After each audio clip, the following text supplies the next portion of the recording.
안녕하세요. 저는 경기도에서 거주하고 있는 32살 남자이고 제겐 결혼한 지 3년이 된 아내가 있습니다. 20살 풋풋한 대학교 시절 제게 눈에 띄는 한 여자가 있었습니다. 얼굴은 당연히 제 눈엔 가장 예뻤을 뿐더러 뭔가 남들과는 달리 털털한 여자였죠. 화끈한 성격으로 리더십이 있었고 평소에는 남을 배려를 잘하는 그런 성격이었습니다. 그래서 저는 그런 모습에 반해서 고백을 했고 저희는 연애를 시작하게 되었죠. 보통 조신한 느낌이 전혀 없는 와이프 성격이어서 고백을 했음에도 걱정이 됐습니다. 서로의 자존심이 부딪혀서 싸움이 잦지 않을까 생각했죠. 하지만 오히려 우리 둘의 성격은 정반대이다 보니 서로 이해를 잘해주려고 노력했었습니다. 그러다 보니 아내와 저는 7년이라는 오랜 시간 동안 교제를 해왔는데 크게 싸운 적이 5손가락 안에 꼽을 정도로 싸운 적이 별로 없었습니다. 그리고 만난 지 1년도 채 안 됐을 때 저는 군대로 가게 되었는데 그렇게 짧게 만났음에도 제 아내는 2년이라는 긴 시간 동안 한결같았습니다. 사실 저는 제가 군대에 가게 되면 대부분의 여자들이 그러는 제 아내도 다른 남자를 만나지 않을까 생각했습니다. 왜냐하면 제 아내는 남자들 사이에서 항상 인기가 많았기 때문이죠. 하지만 그렇게 인기가 많았음에도 단 한 번도 다른 남자에게 한눈도 팔지 않았습니다. 저는 그런 모습에 또다시 반했고 그때 다짐을 했죠. 이 사람과는 평생을 함께하고 싶다. 빨리 자리를 잡아서 꼭 결혼을 해야겠다라고요. 그렇게 저는 무사히 군대를 전역하고 나서 하루라도 빨리 제 아내와 함께 지내고 싶어서 열심히 살았습니다. 그래서 대학교를 다니면서도 항상 전액 장학금을 받고서 졸업을 했고 안정된 직장에 취직한 뒤에 제 아내와 백년가약을 맺었습니다. 평생을 함께하고 싶었던 제 아내와 결혼을 하고 3년 동안은 누구보다도 행복하고 재미있는 결혼 생활을 이어갔습니다. 근데 갑자기 청천벽력 같은 비보가 전해졌습니다. 장인어른께서 교통사고로 인해 갑자기 세상을 떠나게 되셨다고 연락이 왔습니다. 정말 말로 할 수 없을 만큼 충격적이었죠. 항상 인꼬부부 같았던 장인어른과 장모님은 저에게 존경의 대상이셨습니다. 장인어른은 건망증이 심한 장모님이 세상을 떠날 때까지 평생 책임지실 거란 말씀을 입에 달고 사셨죠. 건강하게 살아야 한다며 등산도 꾸준히 하시고 식단 관리까지 할 정도로 자기 관리가 철저하셨습니다. 그리고 장인어른은 제게도 아들처럼 대해주셨어요. 삶에 대한 얘기도 해주시고 부부간의 생활을 어떻게 해야 하는지 많은 조언을 해주셨죠.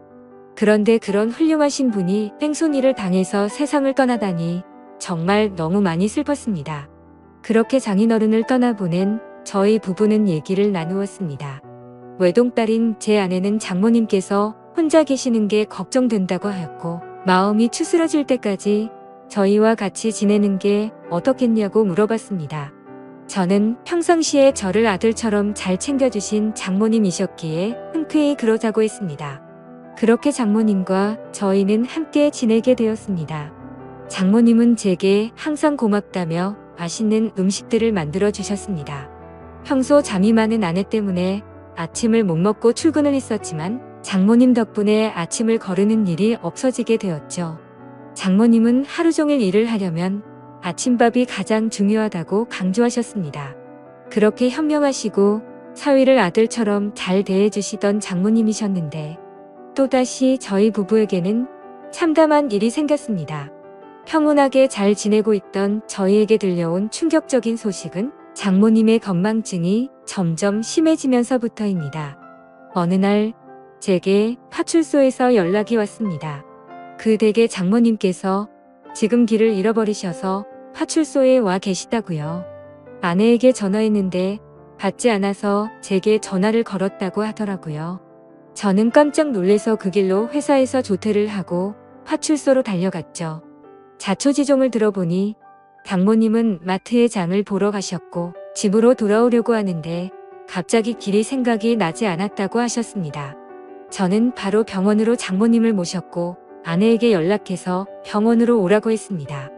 병원에 도착한 아내와 저는 검사 결과를 듣게 되었습니다. 의사 선생님은 장모님께서 치매가 발병하셨다고 했고 저희는 정말 또다시 큰 충격을 받게 되었습니다.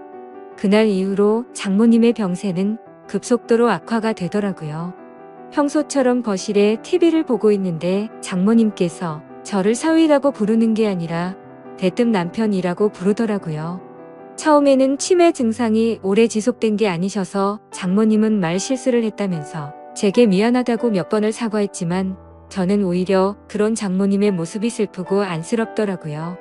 그래서 저는 장모님께 괜찮다고 걱정하지 말라고 말씀드렸고 앞으로 치매 증상이 더 심해지면 어쩌면 좋을지 아내와 상의를 하곤 했습니다. 그러다 어느 날 아내는 동창회 모임을 가게 되어서 저녁에 장모님과 제가 단둘이 있어야 할 때가 있었습니다. 그렇게 장모님과 사이좋게 소파에 앉아서 TV를 보고 있는데 갑자기 치매 증상이 찾아왔던 장모님은 저에게 또다시 여보라고 부르더라고요. 그러더니 갑자기 제게 뽀뽀를 하려고 하더라고요. 예전에는 치매 증상이 와서 저한테 여보라고 부르면 제가 돌아가신 장인어른인 척하면서 맞춰드리기는 했지만 장모님이 저한테 뽀뽀까지 하려고 하니까 도저히 어찌할 바를 모르겠더라고요.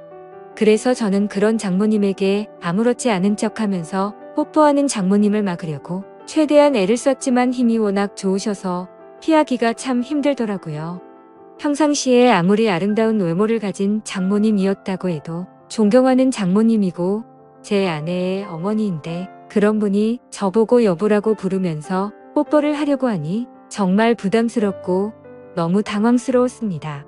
다행히 그때 때마침 제 아내가 집으로 돌아왔고 당황해 하고 있는 저를 보면서 뛰어 들어오더라고요. 아내도 너무 놀랐는지 장모님을 떼어내며 엄마 정신 차려 징그럽게 무슨 짓이야 라고 말하는데 내심 치매로 힘들어하시는 장모님을 보고 있으니 마음이 아팠고 속상하더라고요. 평소 저를 아들처럼 생각해 주신 분인데 이제 저를 못 알아보시고 장인어른으로 착각하고 계시니 장인어른이 돌아가시고 얼마나 힘드셨으면 저렇게 하실까 생각하니 너무 마음이 아팠어요. 그 후로 한동안 치매 증상이 나타나지 않다가 아침에 일어났더니 장모님은 이제 원래의 모습이 사라지셨습니다. 정상적인 사고방식은 볼 수가 없었고 치매 증상이 계속 이어졌습니다. 이제는 저에게 우리 사위라고 말하지 않고 항상 우리 서방, 우리 여보라고 말씀하십니다.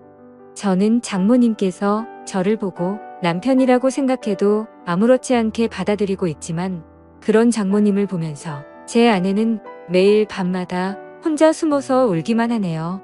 저도 이렇게 마음이 아프고 슬픈데 제 아내는 오죽할까요? 갑자기 건강하시던 아버지가 곁을 떠나가고 의지하던 어머니는 갑자기 치매 증세가 발병하셨으니요. 아내는 엄마가 아이가 된 것 같아서 너무 속상하고 슬프다고 했고 그런 엄마 때문에 제가 매일 힘들어하는 것 같다면서 저에게 미안하다고 매일같이 사과를 하네요.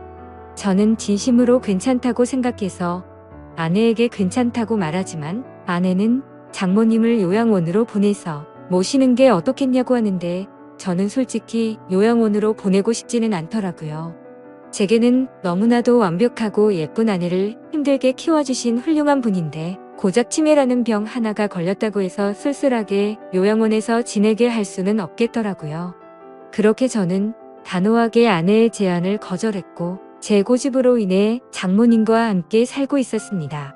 그런데 며칠 전 밤에 제가 일찍 잠들어서 안방에서 혼자 자고 있었는데 아내가 잠시 마트에 간 사이에 장모님께서 제가 자고 있는 안방으로 들어오셨습니다. 뭔가 감촉이 느껴져서 눈을 떠보니 장모님께서 제게 키스를 하고 계시더라고요. 처음에는 방이 어두워서 제 아내인가 싶었습니다. 그런데 대뜸 이런 적이 없었기에 저는 다시 자세히 보니 장모님이더라고요. 그때는 얼마나 놀랐던지 모르겠네요. 저는 깜짝 놀란 나머지 그런 장모님을 밀치면서 저도 모르게 무슨 짓이에요 라며 화를 벌컥 내버렸습니다.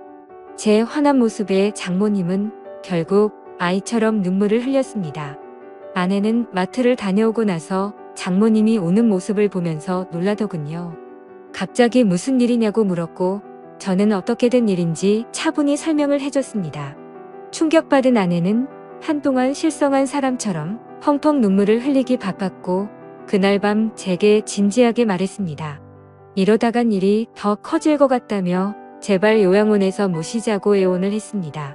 아내는 만약 자신이 혼자 사는 미혼이었다면 장모님을 요양원에 보내지 않고 본인이 치매 걸린 엄마를 케어했을 거라고 하며 지금 결혼한 입장에서 저와 계속 마찰이 일어나다 보니 도저히 지금처럼 다 같이 지내면서 모실 수는 없을 것 같다고 하더라고요.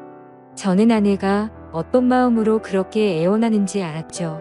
그래서 저는 도저히 고집을 부릴 수 없어서 아내의 뜻에 따르기로 결정했습니다. 사실 저 또한 고민은 많았습니다. 아내에게 조차 말하지 못한 사실이 있었죠. 아내가 없을 때마다 장모님은 저에게 몰래 다가오셔서 한마디씩 하셨습니다. 우리 딸 혼자라 외로울 텐데 아이 한 명 더 가지는 거 어때라고 물으셨고, 제가 방심한 사이에 엉덩이를 만지기도 하고 갑자기 스킨십을 하셔서 놀랄 때가 한두 번이 아니었죠. 아무쪼록 아내와 저는 어쩔 수 없이 장모님을 요양원으로 모시기로 했고, 기왕이면 일반적인 작은 요양원이 아니라 시설도 좋고 여러 가지 좋은 조건을 골고루 가지고 있는 큰 요양원을 알아보고 있었습니다. 장모님이 건망증이 심할 때부터 미리 들어놓은 보험이 몇 개가 있기도 했었고, 아내와 제가 어느 정도 경제적인 능력이 있었기에 좋은 요양원에서 모시는 것 정도는 크게 부담이 되진 않았습니다. 좋은 조건들의 요양원을 선별하는 건 꽤 시간이 들었고, 요양원에 들어가는 절차도 있었기에 저희가 원한다고 바로 들어가진 못했습니다. 그래서 준비를 마칠 때까지 며칠 정도는 장모님과 저희는 같이 지냈습니다.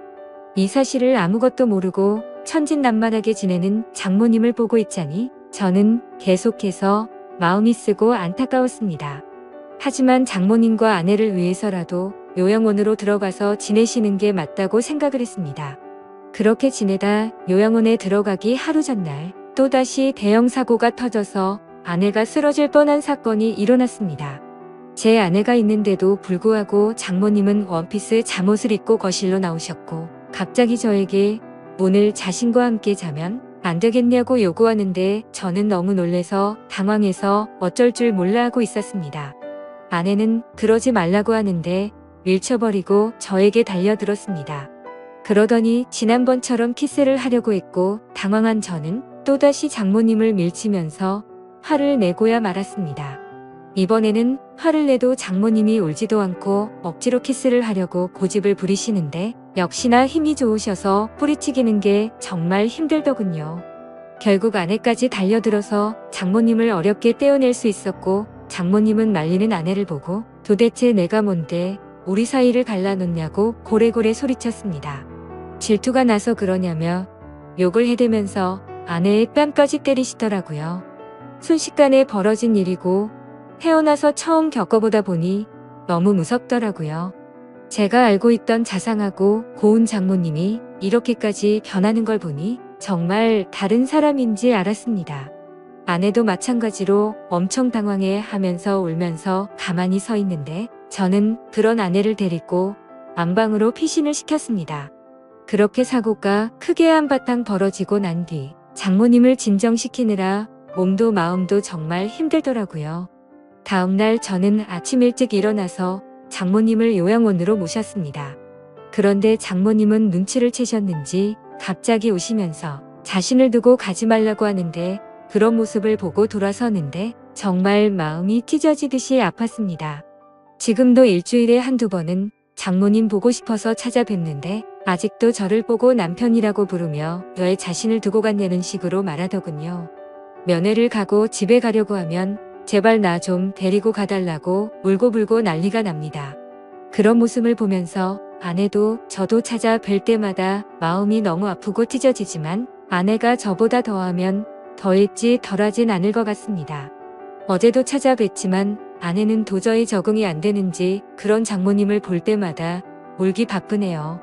장인어른이 돌아가신 지 마음이 추스러지지도 않았는데 얼마 지나지도 않아서 장모님이 바로 치매가 걸리셔서 아내 입장에서는 심적으로 정말 많이 지쳐있을 것 같습니다. 이러한 사정을 잘 알고 계신 제 어머니도 어떻게 이런 일이 벌어질 수 있냐며 연락을 드릴 때마다 제 아내를 잘 위로해 주라고 항상 말씀하시네요. 참 맞는 말 같습니다. 어떻게 이런 안 좋은 일들이 한순간에 벌어질 수 있을까요? 저도 마음이 이런데. 제 아내는 외동딸이라 같이 슬퍼할 형제 자매도 없어서 안쓰럽습니다. 생전에 장인어른과 장모님은 항상 금술이 좋기로 유명했다고 합니다. 동네에서 모르는 사람들이 하나도 없었고 부부의 금술이 너무 좋으면 아이가 잘 안 생긴다는 미신에 걸린 듯 장인어른 장모님은 결혼한 지 거의 6년 만에 정말 어렵게 제 아내를 가졌었다고 합니다. 심지어 지금은 아내가 튼튼하고 건강해서 아무렇지 않아 보이지만 태어났을 당시에는 건강이 좋지 않아서 엄청 걱정을 많이 했다고 하더라고요. 그렇게 어렵게 건강을 회복시키느라 고생을 하셨고 애지중지 키운 소중한 딸이었기에 평소에 제 아내와 장모님은 너무나도 사이가 각별했습니다. 그렇게 인생에서 가장 소중한 어머니가 치매에 걸리게 되니 딸의 입장인 아내는 당연히 힘들 수밖에 없다고 생각이 듭니다. 제게 직접적으로 말로 표현하진 않지만 옆에서 지켜보고 있으면 웃음도 사라졌고 넋이 나간 사람처럼 멍하니 있을 때가 많아졌습니다. 저는 사위일 뿐인데도 이 글을 적으면서 장인어른 생각과 장모님의 생각에 눈물이 나네요. 정말 누구보다 정정하셨었고 항상 웃음 넘치고 화목하기만 했던 부부셨는데 이런 현실이 일어났다는 게 믿어지지가 않습니다. 아무쪼록 장모님께서 아무리 난감하고 감당하기 힘든 일로 저를 당황스럽게 하셨지만 저를 아들로 생각해 주시고 잘해주신 모습들이 제 어머니 같았습니다. 그래서 앞으로도 자주 장모님을 찾아뵐 생각이고 제 친어머니를 모시듯 잘 보살펴 드리려고 합니다. 그리고 제 아내를 예쁘고 멋진 사람으로 키워주신 은혜에도 정말 감사드리고 있고요. 왜 착하고 고우셨던 우리 장모님에게 이런 일이 찾아오는지 가끔은 가슴이 미어 터지네요. 치매는 유전도 심하고 어린 나이에도 올 수 있다고 하니 제 아내에게는 결코 그런 일이 없도록 옆에서 든든히 지켜주려고 합니다. 두뇌 회전에 좋은 일들도 계속해서 많이 할 거고 앞으로 건강한 삶을 살기 위해 노력하려고요. 그리고 제게 좋은 말씀을 많이 남겨주신 장인어른의 마음도 본받아서 제 아내와 장모님을 지켜줄 겁니다.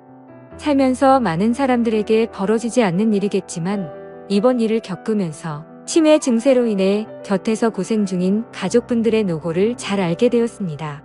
세상 모든 사람들이 치매로 인해 이런 아픔을 겪지 않았으면 좋겠네요. 감사합니다.